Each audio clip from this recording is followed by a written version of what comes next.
ما بين ضربة جزاء وضربة جزاء الدوري بيوجه. امبارح شفنا مباراة الزمالك وزد، الكرة نزلت على ايد احمد ربيع، كرة واضحة جدا، الحكم ما حسبهاش والفار ما تدخلش.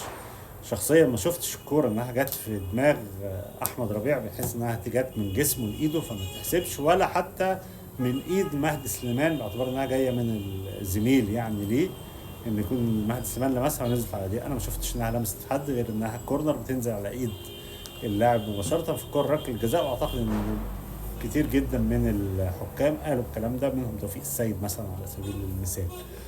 الناحية التانية في اسماعيلية وعلى ملعب هيئة قناة السويس، كان في مباراة سيراميكا والاسماعيلي، ومباراة كانت رغم ان سيراميكا جاب جون في اول المباراة، لكنه المباراة اتأزمت في اخر المباراة. الاسماعيلي جاب جون وبعدين اتلغى، وبعدين بعد كده ضربة جزاء وحطها، وفي الدقيقة 12 من الوقت الضايع فخر لقاي شاط الكورة جت في ايد مدافع الاسماعيلي ودخلت في الجون، لكن الحكم مايو او محمد عباس ابيل استعجل وصفر قبل الكرة ما تخش جون، حسبها ضربة جزاء. ضربة جزاء اللي اتلعبت ضاعت، وبالتالي الاسماعيلي السيراميكا ما استفادش من ضربة الجزاء.